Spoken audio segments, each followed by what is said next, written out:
Next, Michael Gordon from the New York Times. General, you said earlier on in your presentation that you would encourage all forces to stay focused on the counter-ISIS fight and not become diverted away from Raqqa.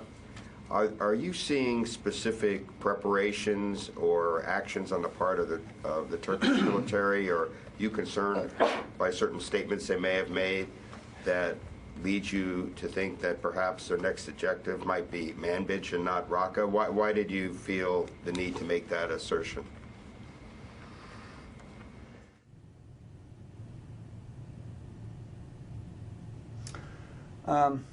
Well, actually, I think I was referring to the area around Al-Bab.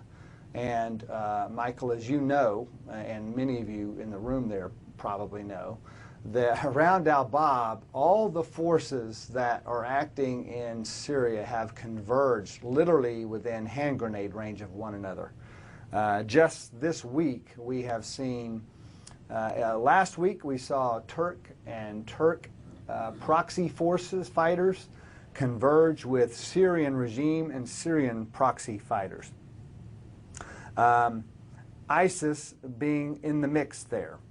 We have YPG, Syrian Democratic Force fighters, and Syrian Arab Coalition fighters also bumping up against each other there. And then here in the last 48 hours, we've seen Syrian regime forces advance through ISIS-held villages to essentially rifle range or hand grenade range with Syrian Arab Coalition fighters holding the area around Manbij. Meanwhile, yesterday we had some Russian aircraft and regime aircraft bomb some villages that I believe they thought were held by ISIS, yet they were actually on the ground were some of our Syrian Arab Coalition forces. They had seen ISIS move out of the area in advance of as the regime and the Turks advanced. The ISIS fighters withdrew, and the Syrian Arab Coalition fighters advanced into those villages. So I just tried to describe a very complicated battlefield situation where essentially three armies and an enemy force have all converged within the same grid square. It's very difficult and complicated. And so I'm just trying, that was my attempt to say everybody should keep their sights focused on ISIS. And that's what we ought to keep our efforts focused on, and not fighting deliberately or accidentally with one another. That's what I meant. Quick follow-up. Sir, what were the villages that the Russians bombed?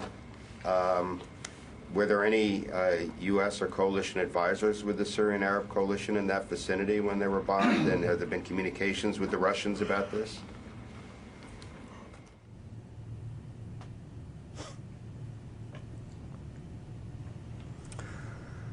I don't really recall off the top of my head. I think you maybe asked me what the name of the village was. I don't remember the name of the village.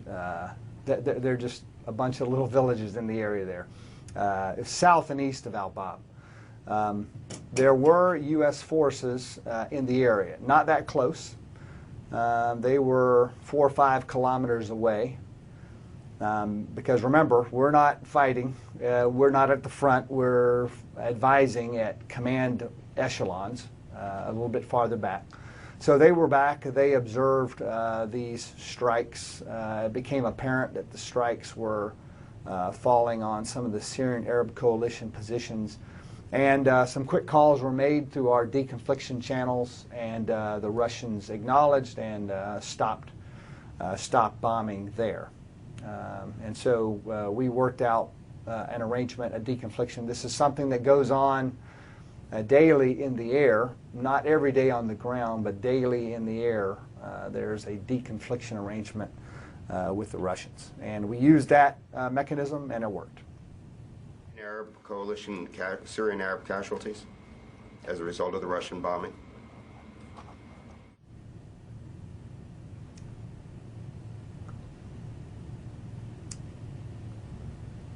I think you were sort of cut off. I think you asked if there were casualties. There were some casualties from that bombing. There were.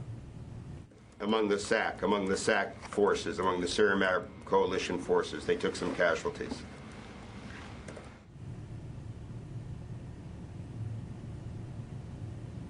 Yes.